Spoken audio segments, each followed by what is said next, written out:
Okay, so good morning again and welcome everybody wide and far. And so this is our final session of our 4-part series.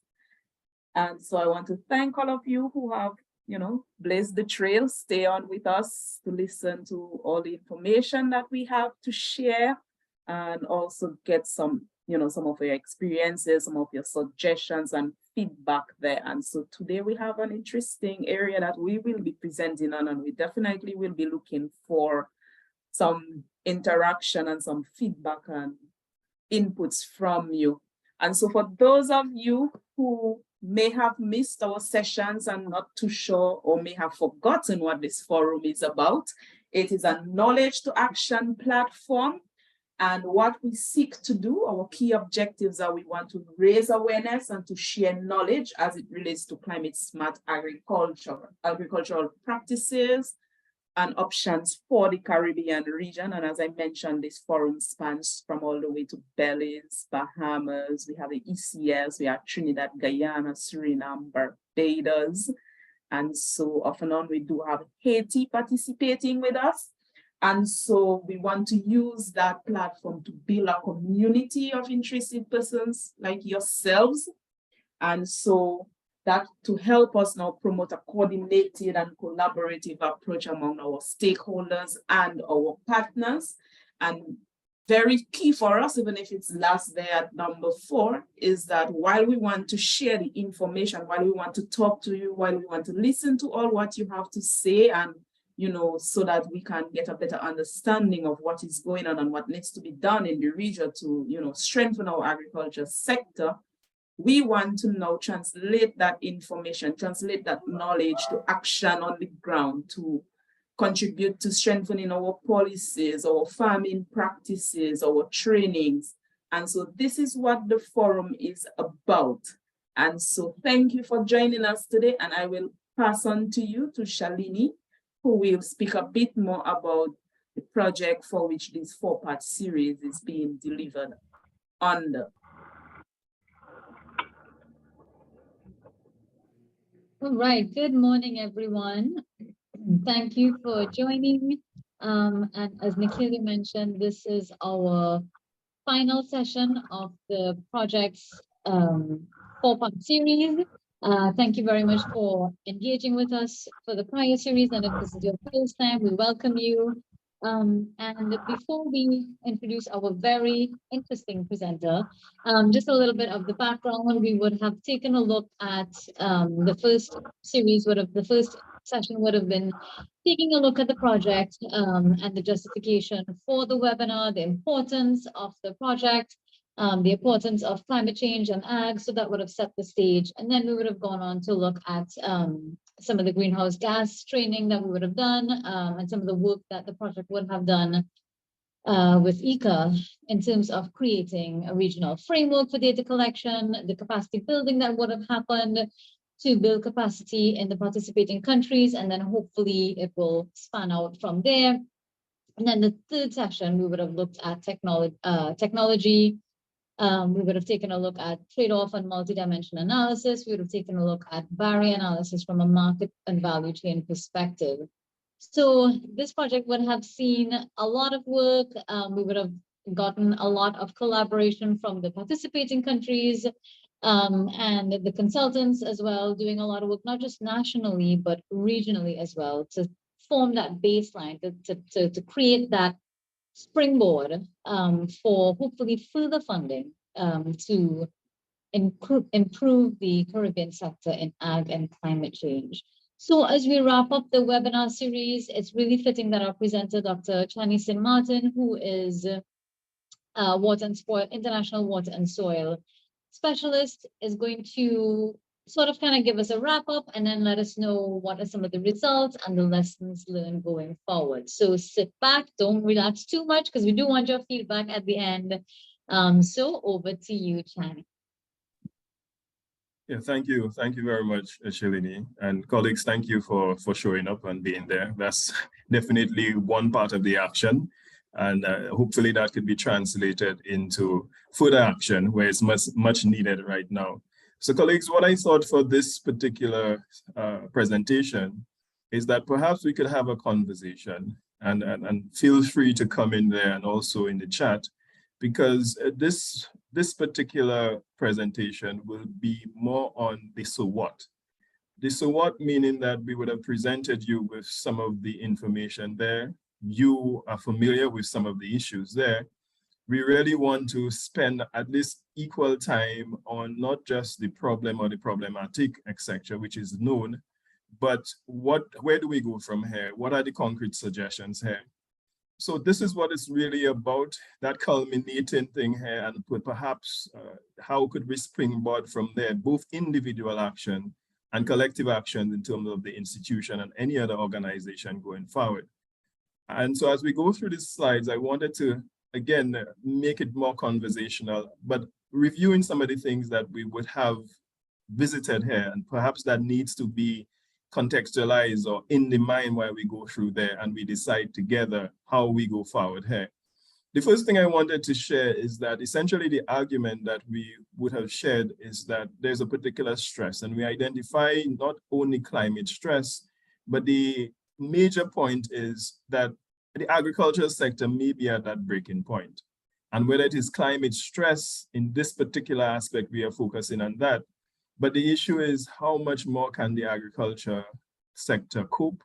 And what if these unprecedented events, these stress points, what it is doing to the agricultural sector, but more so the people that depend on the agricultural sector from the point of food, from the point of livelihood, from the point of managing the environment. So that is the first point that we really want to perhaps have that common alignment here as we go forward.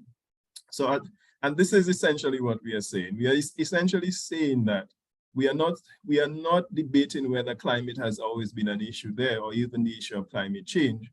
We are clearly saying that the climate in whatever form, whether the variability form, the weather form, etc., whether in these forms there are some unprecedented climate change impacts that really is threatening the reliability of agriculture as a developmental pillar to address the big ones, whether it's poverty, whether it is food and nutrition security, biodiversity, etc. And this is the concrete connect here.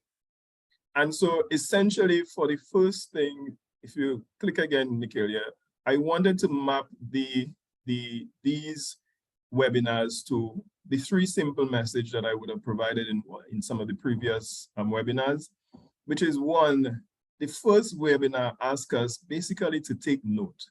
And that take note is basically saying that agriculture can be part of the climate solution. That is what it is saying here. Even with these kind of things that we are looking at, it can be used, or it can be part of the climate solution. And we also had the second clear message, which is take into account.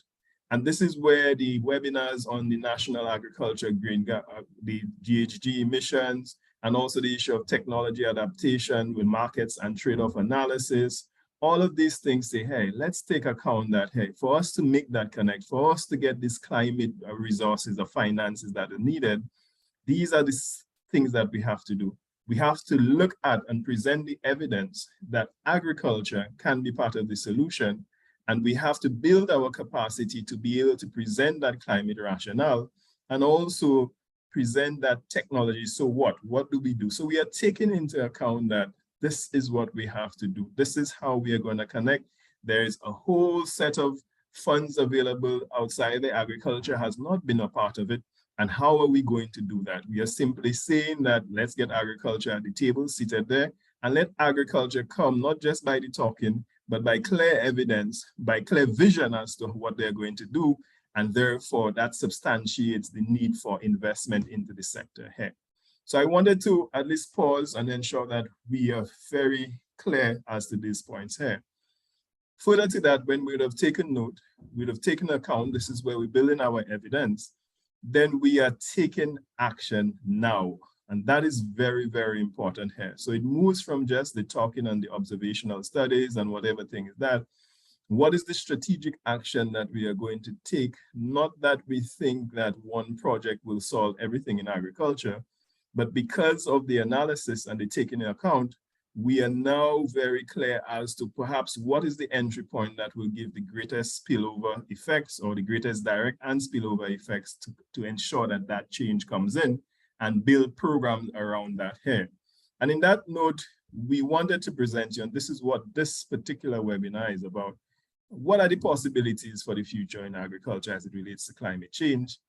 And we wanted to share with you, or just take note, also take note that these actions have been done now, and there needs to be continued action. So we have under there the CARICOM Ag-Ready project. This is an action that was taken. Again, we mentioned this was the first regional GCF project there on agriculture here. So that is a regional action. We took action, we saw that, and we took the action to actually do that. All of the material that is being presented, that is all of the studies, all of the information, the training, etc., that will also be accessible through the agri profiles there, which you could just search through. IICA has that there. So if you wanted to see the reports, the outputs, that will be available right there. It's being populated. There are some of the products there. And so this is action. We are getting the knowledge. We are being transparent. We are making it accessible for the persons that want to take action. So that this is a concrete action, to take action now that we are doing, and it is for the region, or 9 countries here. And I wanted to just share with you the details as to, so what can you expect to find there in that particular portal, the agri profiles here. This is some of the information. We would have shared that this particular readiness, we have, there's a whole lot, 24 products, and you will get information spanning the issue of assessing the engagement of agriculture stakeholders into the climate financing processes, the information and evidence to substantiate or to develop the rationale for for agriculture as part of the climate solution. And you will see what capacities were built and in what areas here. Specifically, you would see things like NDC analysis, the GHG inventory. So all of these are data resource, information resource that anybody here through Google, through the agri profile, that information will be available there for you to access, including some of the recordings of the seminars here, the webinars here, etc. here. So I think that is specific to agriculture. And so that we are presenting as a regional action that is done now, that you have access to, that it is a collective that you could access right now. So as we go forward, I also wanted to share with you some of the actions that were already taken now. And that includes the building of the capacity. Some of you here would have been part of this initiative, where we would have built the capacity in almost all of the areas that we would have mentioned or had on the webinar here, through different mechanisms, whether it's training, just the knowledge, the support, the coaching, the skills, all of these ways are ways that we would have built the capacity along the areas that I would have mentioned. As you'll see in the next slide, what you would recognize there also is that we have, and this is what we are doing here now, and this is what we speak about in terms of knowledge to action. We are now presently using the CCRAF, or what we call this particular tool that we have, to disseminate that information, not only to technicians or persons that were directly involved in the product, but as part of accountability and transparency, we are saying that the heirs of the people beyond just those in agriculture is important. It is important, and so therefore we are finding the mechanisms to hear and have these conversations there that would be relevant to developing and continue developing interventions here. And so that is very important because that addresses the issue of inclusiveness and accountability and transparency going forward. Within the project, we also looked at and we developed what we call the Caribbean Green Climate Fund Virtual Marketplace, which is a tool that through the Ministry of Agriculture and other stakeholders, and that is how IICA works here, we shared some of the what to do next ideas. So what are we going to do? How are we going to develop projects? Through a platform that persons could see some of the ideas that they would have presented, how we collated it into a project format or an idea note. And they would have had the chance to literally, almost like eBay, bid on or buy the interventions they thought was more pertinent to their area in terms of changing something in agriculture here. And so we provided that platform so we get a sense of, okay, on a regional basis, this is what may be needed to transform the sector, but on a St. Kitts basis, On this basis, this may be specific to St. Kitts that we need to articulate that in the activities through the general framework. And so this is what we have done up to this point here. Now, next slide, please. And colleagues, I wanted to pause there a bit. I'm not going to go through all of this here, but it becomes pertinent when we get to the next slide here, which is when I'm going to be asking you, whether through the chat or through your mic, to offer some suggestions as to, based upon your experience and what you would have known and what you saw we present here, offer some ideas. What do you think that transformation looks like? What should be emphasized? How are we going to make that leapfrog jump as it relates to addressing issues in agriculture there? Not all the issues, but pivotal issues that we could get a good return or socioeconomic return on investment. And so I felt that I just needed to have that slide there, again, to have your mind focus on these are some of the barriers that have been identified that is limiting the leapfrog from the ASEs, agriculture ASEs, and agriculture to agriculture as a responsive, climate responsive sector here. And so you'll see the issue of data. You'll see the issue of the linkages between the institutions. You'll also see the issue of research, the issue of technologies and practices. And all of these things are things that we are familiar with. The extent to which they limit that transformation is what we sought to find out from the studies that were done. Next slide. So colleagues, this is where the conversation continues here. And those of you that are brave enough could perhaps open up here, or we are going to ask you to write it in the chat here. We wanted to get the ideas. So now that you have attended these webinars, through the experience that you have had, what are your ideas? What are the actions, and also what are the commitments that you are ready to make to support that transformation? And definitely it is a question that I just posed here. We do not want every single micro activity in terms of this here. And I definitely give you some time to think of it. And so we could either, those of you that already have that on the top of your head could vocalize it now, or we are also going to be looking through the chat to see if there's any information that is there. Definitely from the point of fairness, I'm going to give you some time to ruminate on this here. We are going to go forward and present to you and share with you how we, and when I say we, I'm not talking only about IICA, I'm talking about with stakeholders, the Ministry of Agriculture, how we, from the studies and stakeholder organization, would have filtered through the data to answer the question or to perhaps suggest, so what? Where do we go from here? And this is our thinking here. When we looked at the data, particularly, and this is very specific to the donors and what that is required, the Green Climate Fund, the basic thing is that you have to present what is called a climate rationale. So whatever problem that you're identifying in agriculture, it has to be related to the climate. And so what we found from a lot of the reports, including the GHG, etc., and all of the NDCs and all of these things coming together, all how we looked at it, we are seeing that within the context of the climate-related threat, we are seeing floods, drought coming there, hurricanes. These are the things that are coming out at us very strongly, which are termed hydrometeorological hazards. So we are seeing clearly that a lot of the agriculture, where it is here, and the underperformance, or to transform it, these are some of the critical issues that have to be addressed.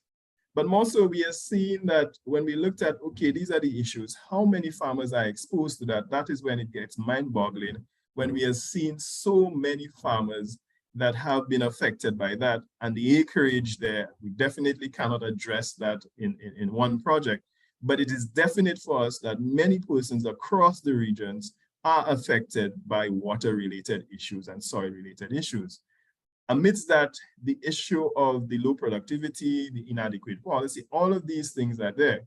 But the convergent point, and this is where we saw it here, the convergent point is really the basic production inputs. And I'm not talking about the fertilizer yet. I am talking about the basic fundamental inputs that are needed for the agricultural development, perhaps in the open field particularly. It is under threat. And that is the issue of water. I don't think whatever system that you're growing in, you cannot escape the need for water. The issue of soil, because predominantly a lot of our agriculture is still be done in soil, and predominantly across the world actually, then that becomes an issue. The quantity, the availability, and the quality of soil, or these fundamental inputs, they are under attack and they are being threatened. And so therefore, to secure any production basis or continuity, we must look at what are we going to do with these? How are we going to treat these? And therefore, prioritize interventions that are related to these. Next slide. And so with that, colleagues, this is the basic argument that we came up with. The basic argument, and you'll see in the middle there, right under, you will see the farm enterprise, and be very, very clear that we are not only talking about the farming enterprise there, because we are recognizing the value chain, and you would see that in Dr. Prasad's, presentation before, Govind, sorry. You would have seen that we are looking at production is important, but we know that the conversation has to be along the value chain with the consumers as well. But in this argument, we are saying essentially, let us see how we could secure that production. So we are focusing on the farm enterprise here. And that is the middle thing, the middle green thing that you see here, right above this here. The argument is very simple. We are saying essentially, what if we could stabilize the farming enterprise, meaning that even with these climate-related shocks, because of the way that we are managing the farm, we are able to stabilize it. So these shocks do not create all of these big disturbances there. Because of that, you are managing the shock so that it does not disrupt to a very large extent your production, the quality of your yield, etc., and therefore your livelihood. What if we could do that? And what if we could do that? And we are suggesting that, what if we could do that by implementing agroecological practices, by more sustainably using the resource, that's resource optimization. You will see how we pan that out in terms of both increasing the quality of your product and also waste management. And three, what if we could offer a way of valuing what we call the natural resources, meaning that farmers, by being on the land, they are, if they're doing the good practices, they are actually stewarding the resources like soil. They are making it be in a particular state, the water, etc., the bees, etc. All of these are things that they are doing, but it is not being valued or assetized on their worksheet or on the financial statement as something of value.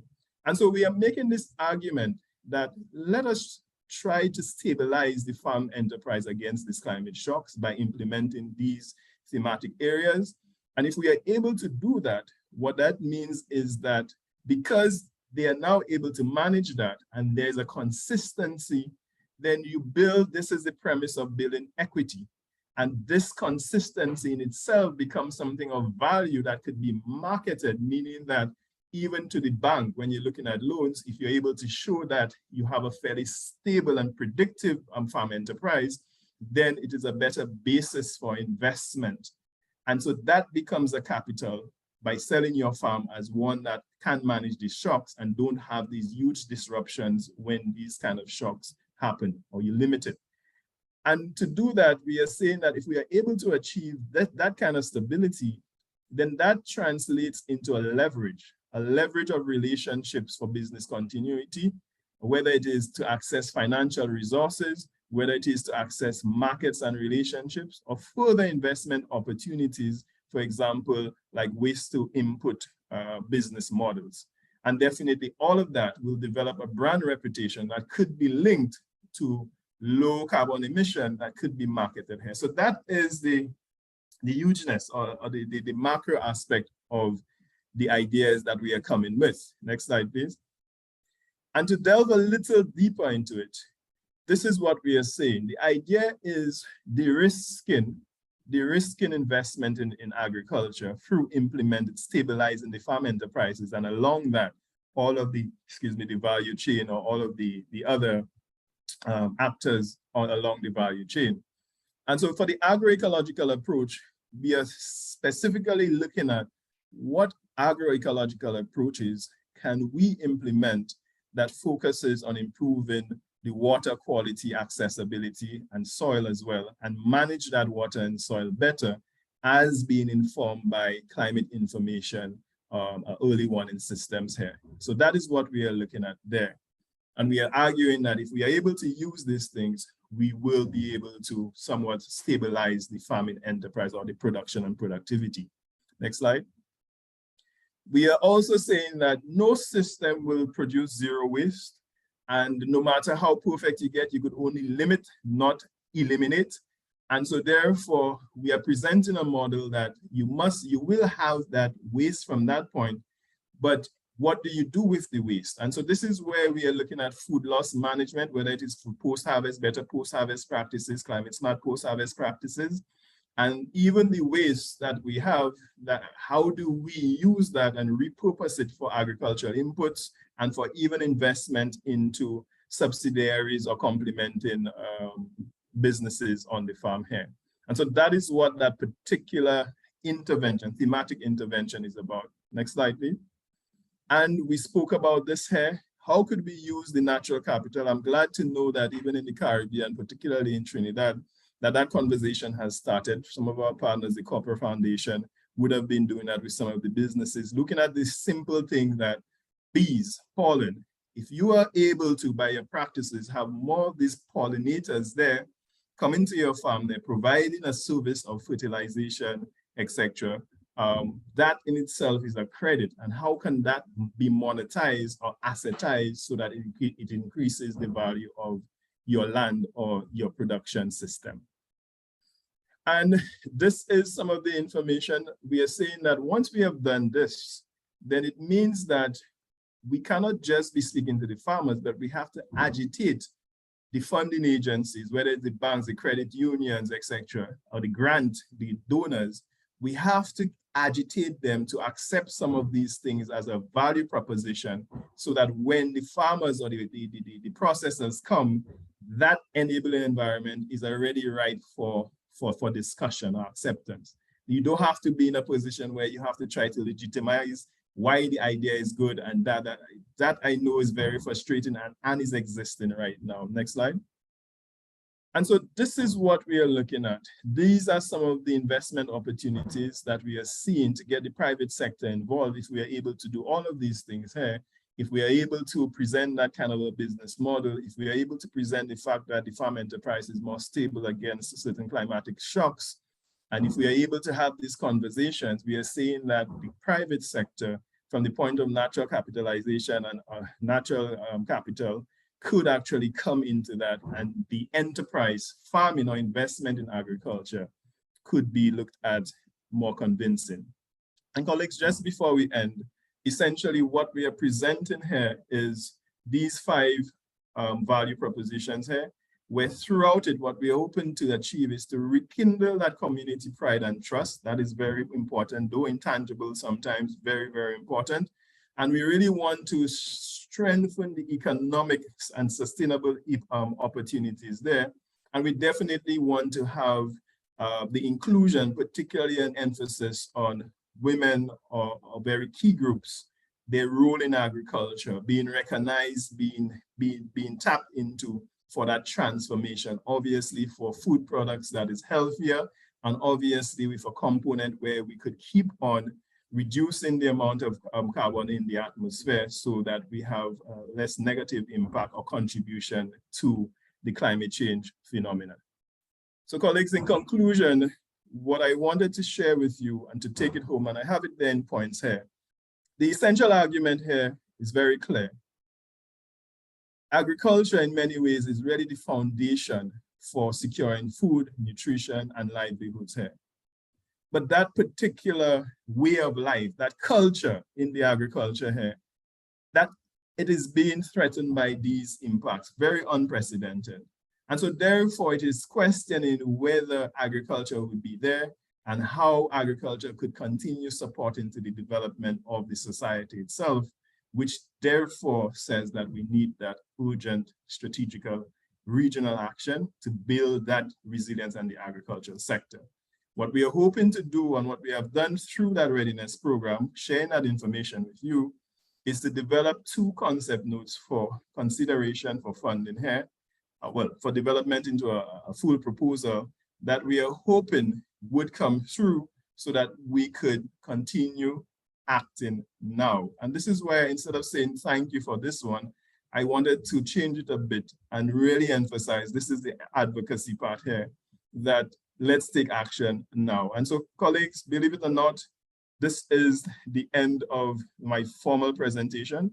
Like I said, that this is more of a conversation, and I'm very aware that I perhaps have spoken enough already. And so therefore, it is with one pleasure that I invite you to actually speak and share some of the ideas that you have. Thank you very much.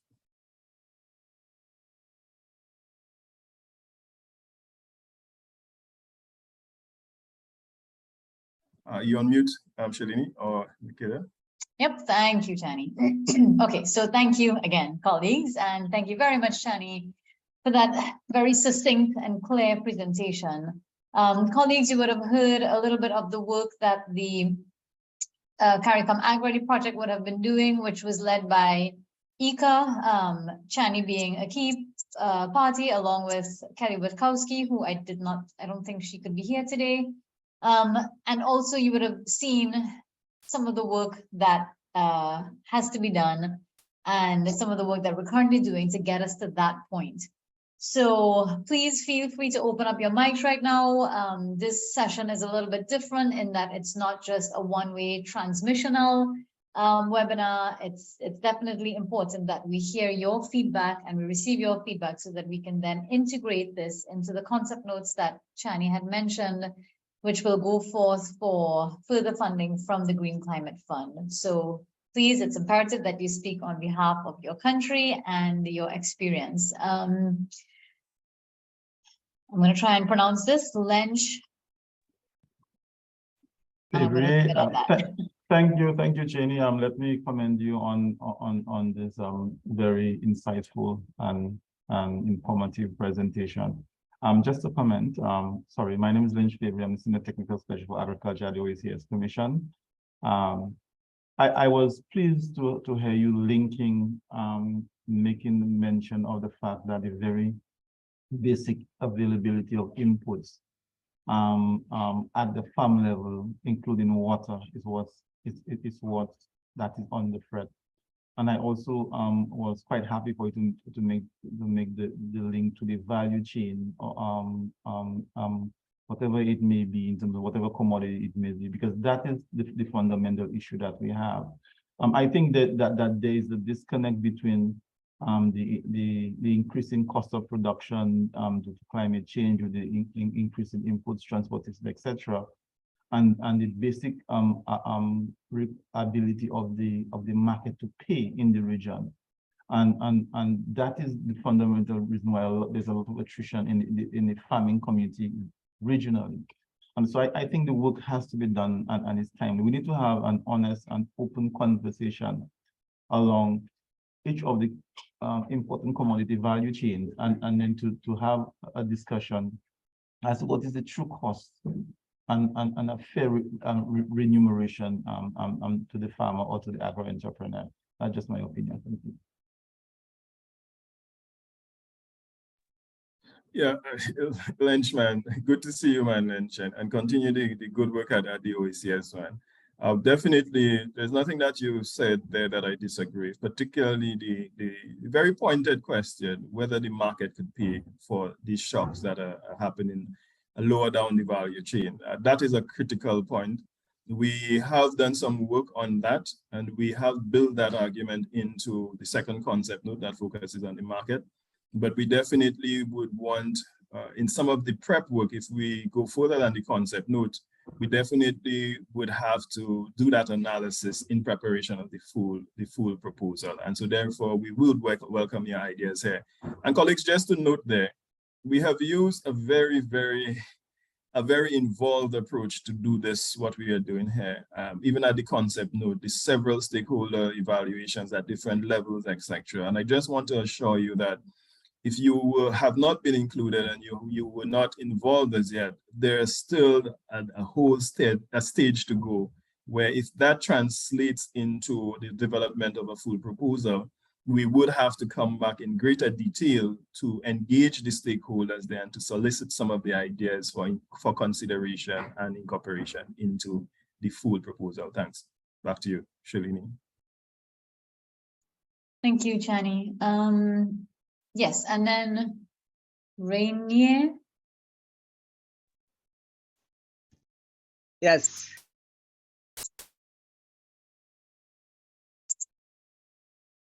When you're on mute. Okay. Am I going? You hear me now well, Chaney? Yes. Okay, yes. Okay. Actually, I have 4 questions. I will go through them. 1. There is a tension between, well, let me first say, speaking from the point of small farmers. Okay, because I'm representing ECTAT, it's a small farmer organization. Okay, there's a tension between organic biological production and the use of pesticides, speaking in terms of amount. The farmers here, when I stimulating them to go on organic level, biological level, they immediately respond, well, it is nice, it is good, we can understand, but what about my amount, the increasement of amount? Because if I use pesticides, I have a higher level of amount. That's question 1. Chaney, write it down. That's question number 2. There's a tension in financial regards. You have 1, crop assurance, you have the grants, you have the loans. Of course, the small farmers, they would like to have grants, but grants now, as we see through worldly financial stress, grants are limited. So they have 2 options, crop assurance and loans.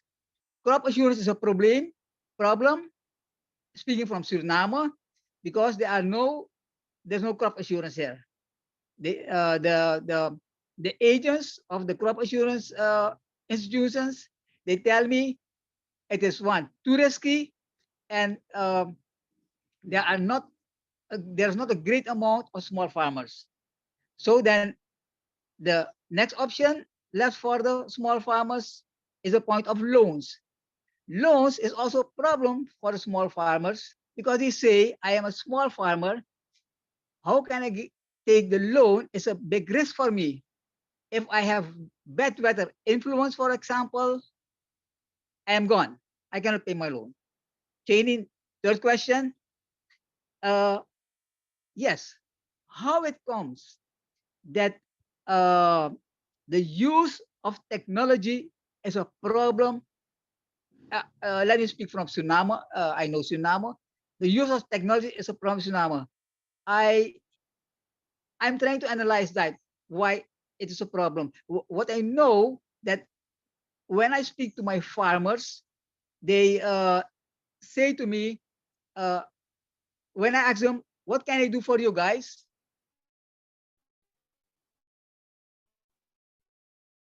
They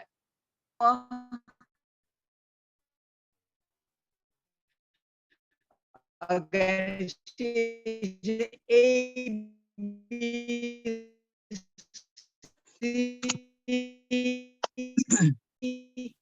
is that what do they want to, why are they say capacity building network to my farmers? They no, they don't like it. They say, those every time you want to give us training and training and training. Do you know that we don't have the knowledge how to produce our things? What we want from you, give us land, give us machineries, give us apparatus.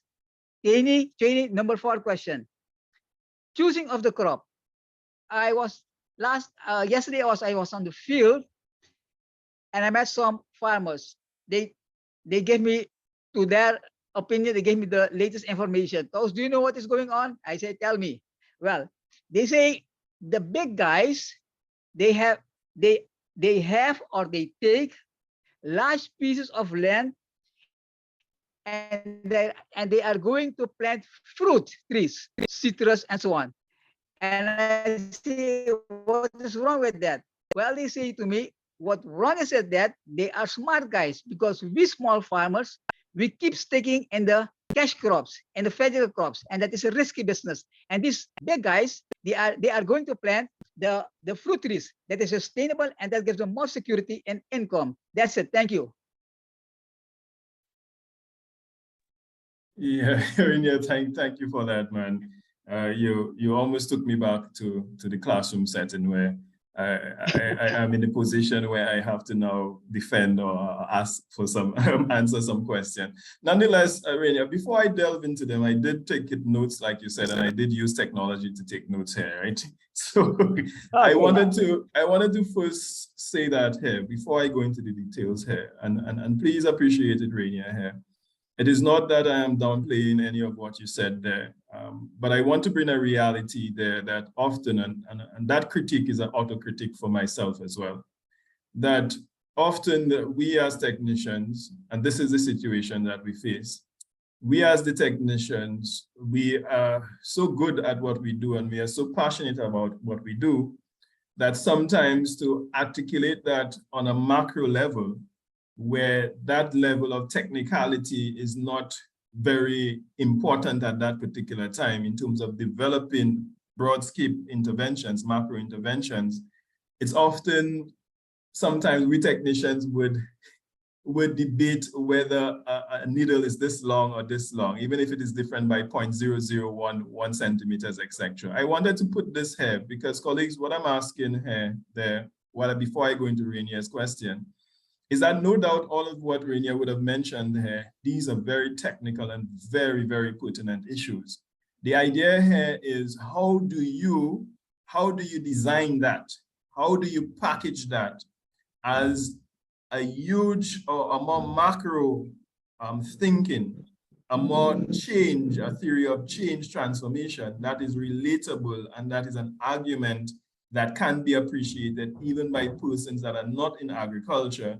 And so when they're looking at it, they're saying, yes, based upon these arguments, I could fund this, or I'm willing to fund this or invest in that. And I'm saying that there's a point of sufficiency that when you're doing this here, too much information at that point may not be necessary, but the grand argument as to how you put it together is very, very important here. And so it is an issue of opening or expanding the technical purview, not only to the intricacy of what happens on the farm, but more to the intricacies of how you're going to package this and sell this here to convince the investors. So I wanted to give that preamble, Rainier, before I get into what you ask here. I think as it relates to, and just come in if you think that I had not captured some of the points here, I think the issue of, one, I wanted to start at the issue of the financial first. One of the things for the financial, whether it's the grants, the loans, the crop insurance, and the project here, what the concept note that I mentioned here, we are looking into whether there's a crop insurance there that could be used across the Caribbean as opposed to Suriname alone with its population there of farmers. We know that the CARICOM as well has been looking at that, and they have been making some headway on that. And so that form part of the intervention that we are looking at from the same lens that you said, Rainier. How do we make this thing affordable or workable within the current population of farmers that we have? So that is carded there, and that is very necessary. Within the area of grants, and that is one of the things here, there is hardly any funders that I know, perhaps with the exception of UNDP and the small grants, that would look favorably on individual farmers applying for a grant, right? And so therefore, the whole issue of collective action, whether it is through a particular group, whether it's cooperative, or whether it's through an association, etc., the farmers on the ground they have to know that, and they have to ensure that even if they may have the skill or don't have it, they need to know that coming together in whatever kind of collective here and applying for it, it is a stronger argument than one private entity coming and ask for a grant, which they have personal interest in. So that has to be clear, and that is the foundation. Often I find that individual farmers and two farmers, the funders will always look at, okay, this is how much I am expending there. Is that only going to benefit one farmer? And if it's going to benefit one farmer, how is it going to benefit the society? And so I wanted to make that point there, first of all, in terms of the grants. So therefore, there are several ways that we could work through that, through the collective and through organizations that are already established that could actually do that. And so that is one way. The issue of the loans, and I made that clear here, a while ago in the presentation, then we have to develop into the intricacy of it. I love what you said there, Rainier. And one of the key points that we're trying to change here is if we could better value the farm, first of all. So yes, the farmer yield and production, we are saying it is not enough to value a farm, the number of trees and yield. What if we add the service the farm is providing to that? By saying that by having this farm and doing the good practices, I am increasing the soil health, I am increasing the number of pollinators, and therefore leverage that as a value that increases or that could show the value of your enterprise. And so therefore it becomes an asset line. It increases the value of when you go into the bank and say, okay, this is my value. You are now not just dependent on your production or your yield or that kind of thing. You are saying that you have been stewarding, your stewarding is resulting in this, and this is the value of your natural capital asset. And so therefore it puts you in a fundamentally better position than if your shocks were only being affected by the production and yield. And so this is what we're hoping to work with. And we are saying very clearly, and I agree with you, the conversation of loans and how these financial institutions see loans has to be tormented, I would say. It has to be agitated, where they get a better sense of this is the reality on the ground. This is why we must do it, and design portfolios that can work for the farmer, not portfolios that by the time they engage with it, it's almost like the farmer signed themselves to I want to have a better word, to a negative thing if these shocks were to happen.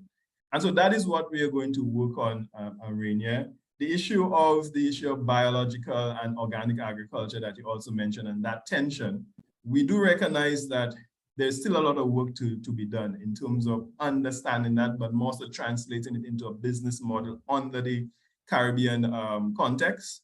But more so, we are very agnostic to particular systems to say climate smart or that. We supporting whatever system on the ground that can work and that could bring that livelihood and that stability. So you won't see, at least, and that is perhaps my personal viewpoint, you won't necessarily see me flying this flag here, climate smart flag, because that is the thing coming in. No, I am concerned about, within the context of Suriname, what works. Because today you call it smart, climate smart, tomorrow something comes up, you call it something else. All I'm interested in, the fundamental thing is it working here? And can we replicate what is working here?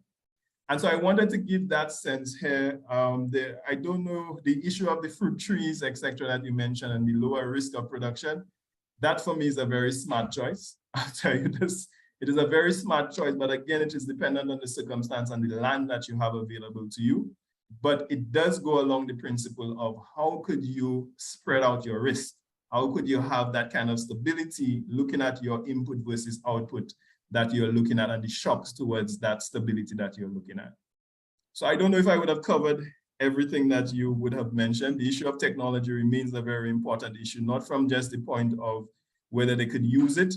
I'm firmly an advocate that yes, training has its sufficiency, meaning that yes, training is good up to a point here, but it must be married with real tangible things that the farmer could use almost immediately, mid-term and long-term as well. Thanks. Thank you, Chaney and Rainier, Yes, for that. thank you. I am doing my poll feedback for the poll now. Thank you. But I am content with your response, Chaney. Thank you. All right, no problem. Thanks. Thank you. There is a message on the chat from Dean that who's from St. Lucia, that many of our countries, they've only now caught up with climate change impacts and long-term effects on their environments, the economic sectors and the ag sector included.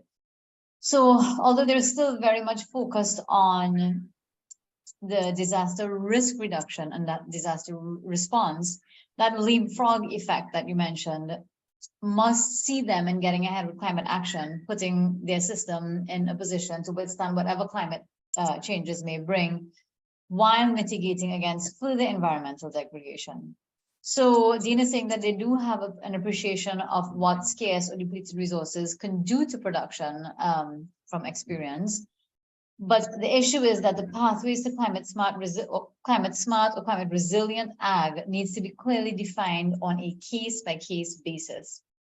And then that can drive requisite investments for climate action initiatives, which Chaney, you did mention, and I'll let you respond to this, but you did mention that that not just as a region and as a sector, but a case-by-case basis. So Chaney, I'll let you respond to that. Yeah, there's no response to that really. And apart from this thing, I think all of what was said there is on point. And in some manner or form, it is reflected in the thinking and what we're going forward with. So I thank you very much for that contribution, Dean. Thank you. And then Ezra Nicholas is saying that a farm enterprise is going to need some sort of insurance to sustain itself and rebuild. So she's asking, are there any insurance services available to farms, whether small or large, for small island farmers?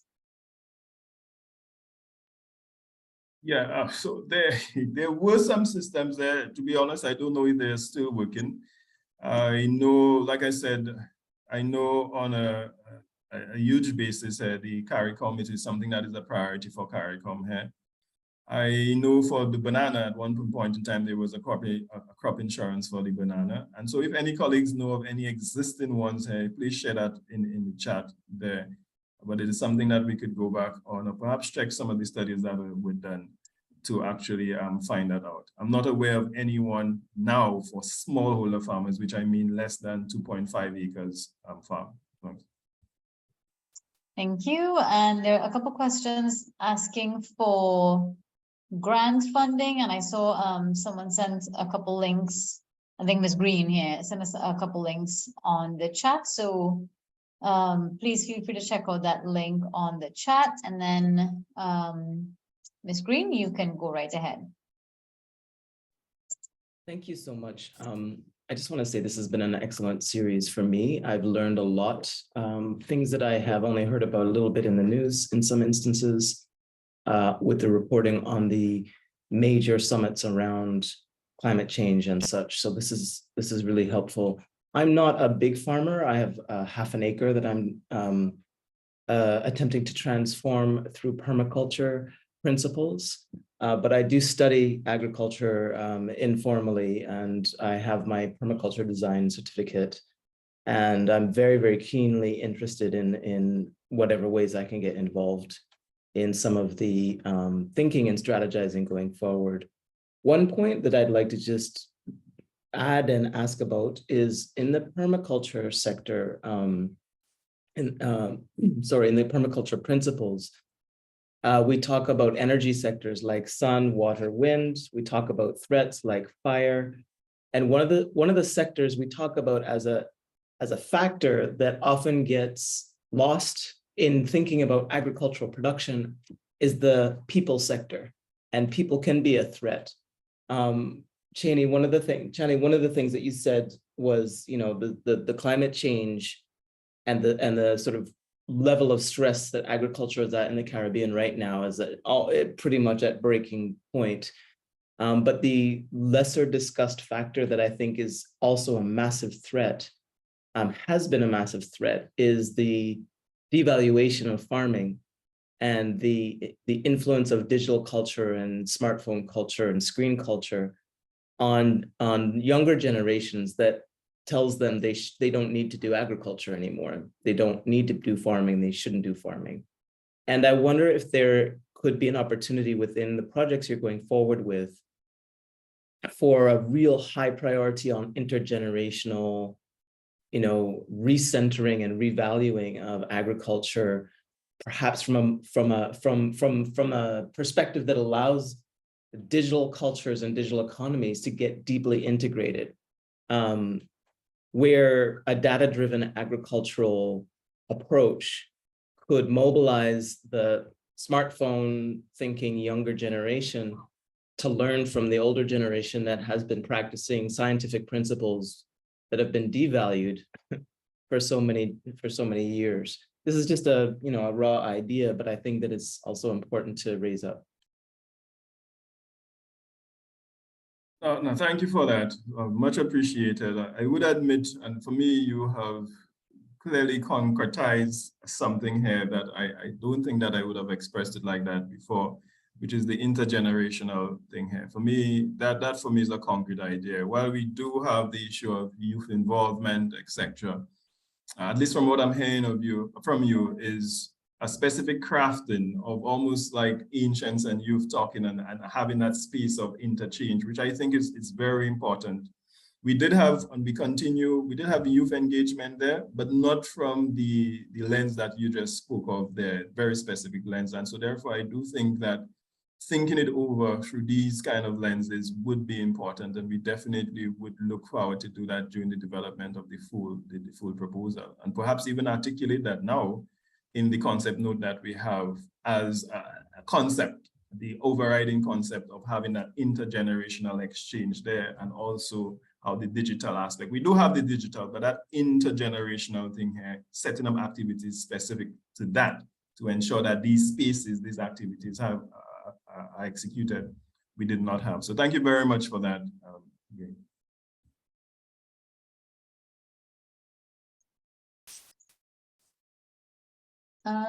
All right, so anyone else? Any questions, any comments? Okay, so if that's it, I think I'd like to just thank our presenter, Dr. Chaney St. especially since he has presented on the... Someone has their hand up, Shalini. Yeah, I see Makeda. Hi, Makeda, you can go ahead. Hi, good morning, everyone. I'm in Trinidad and Tobago, but I just want to chime in a little bit because I'll pull you aside after Chani because that's intergenerational knowledge exchange. You should have seen that somewhere before. But it is a lot around the mindset. I guess it's something that comes up a lot. And it has to do with the culture around the farmers, because the last Miss Green, she mentioned that there may be some challenges in terms of younger folks getting involved in agriculture. And some of the closer contact I've had on the ground recently, those who are involved and who are present, the education that they're getting access to is very much grounded in a vision or a perspective on agriculture that is from 20 years ago or so, and not necessarily adaptive in terms of what's happening currently, much less looking forward to what is needed 20 years from now. And they being young farmers, they are in a position to need that support.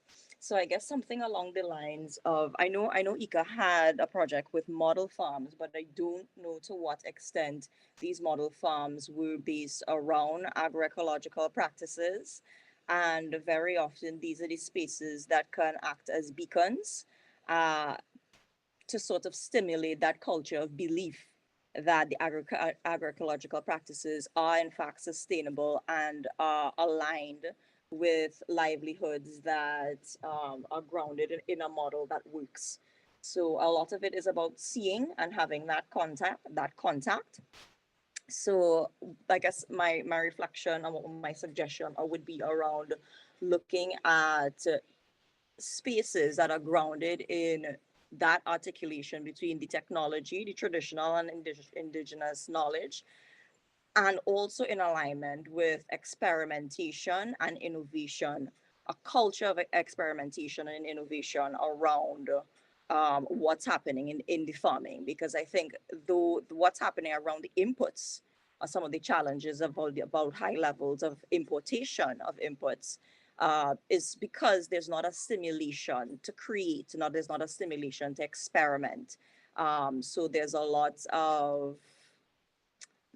of just consuming, where really and truly farmers are also very creative people. So that's an aspect there that can be experimented with, which is a certain exchange among farmers who are already experimenting and creating different inputs, whether it's tools, whether it is different types of fertilizers, as the case may be. So I think that's the triangle that could probably look at the model farms there. innovation, the sustainable agroecological practices, and the exchange around traditional and indigenous knowledge across the generations. Yeah. Yeah, Michaela, thank you for that. And anyone else, feel free to pull me up whenever, whenever you wish. Michaela did contribute to some of the work, some of the studies that we spoke about. So Michaela, I'm really glad that you actually connected and you're actually following through with some of that as well. That's very much appreciated. That is the kind of connection and the family that we're hoping to have through that webinar there. And so thank you for that input, Michaela. I want to say also, colleagues, and again, this is one of the major points for us. And Michaela, definitely, since you did that, go back and look at it. Because the point is that we would not have expressed it in the concept note like that. But hearing it very clearly there, I'm now seeing merit in perhaps having that as the top level concept, and then gauging and then connecting all of the youth thing under that, meaning that this is the top here. Let's ensure that these spaces are there, and then adding the different things to that. But in the concept that we have now, and just like the idea that Green would have provided and other persons as well, I think that perhaps this is more convincing as a thematic way to convince them. So I definitely will have a look at that and see how we could put that in there like that. Thanks.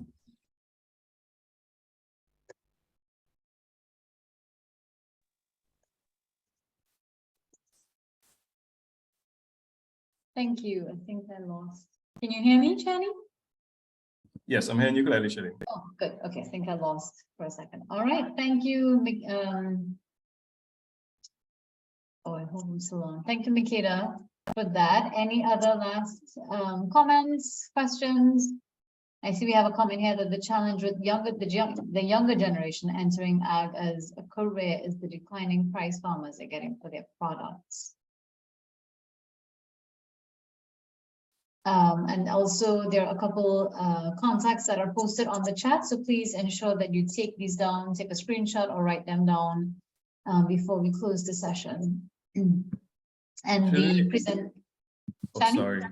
No, I did just see, as you were talking about the comment, I saw people reaching out and saying how they could get more information about the project and some of the project that IICA is doing. I just wanted to say offhand that if you want information, not only about project, I think in all of the countries present here, there's an IICA office. That could be one of your first stages there. There's also the websites there that you could contact. And for this project, we will be sharing it as we go forward as soon as it's completed. But if you go to, if you search Agri Profiles, that is AGRIPERFILES, we could put that in the chat.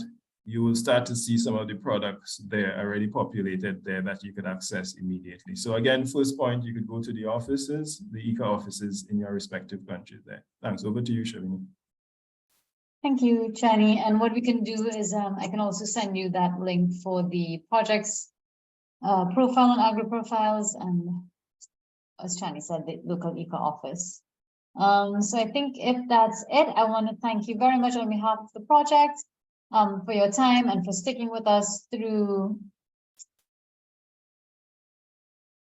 You mean photo of everyone? Yeah, that's a good idea. Oh, okay. Sure, if you guys would like a group photo, I can try to do that. Maybe you can turn on your cameras and let's see if we can get this. So it'll be great if everyone can turn on their cameras, just as mine starts to. And we can get a nice group shot. For those of you who are driving, please be very careful.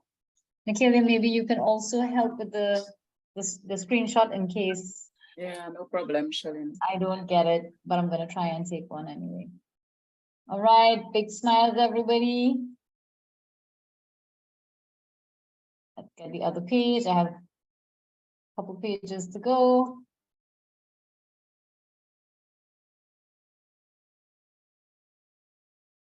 Again, if you haven't already, please turn on your camera.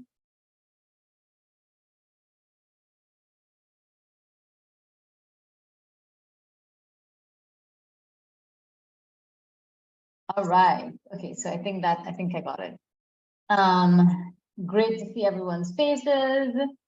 And again, thank you very much on behalf of the project and on behalf of IICA for your participation. For those of you who have a holiday today, I especially commend and applaud your presence here. Just, our presenter, Dr. Chaney St did not hesitate in presenting, even though it was his one holiday for the week. So a special thank you for his dedication. As you know, please do stay tuned to the project's objectives and other IICA initiatives that are happening. We have a lot happening on the ground. This project is closing up right now, but a lot more is happening. So we will make sure to be in touch and provide you with as much information as we can. And don't forget, if you haven't already, to complete the post-survey poll. And Nikila, anything from you before I close? Yes, thank you, Shalini. I know all good things must come to an end, but it has not ended. So our official CCRAF 3-part series will be coming up in May, June, and July. And yes, we will have the certificates of participation and a few other interesting things for you. And so you will be hearing from me very soon on what we are planning and how we would like, some of your engagement. We have a surprise presenter, which is one of our participants. And so that will be very interesting. And so we're really looking forward to that and looking forward to your continued participation. I will share with you all the videos, all the PowerPoints of this series. And so if you have any questions, I would normally email. We have our Facebook page, our Twitter pages, and so we'll be keeping you updated. So thank you so much for joining in. Right then, take care. Bye.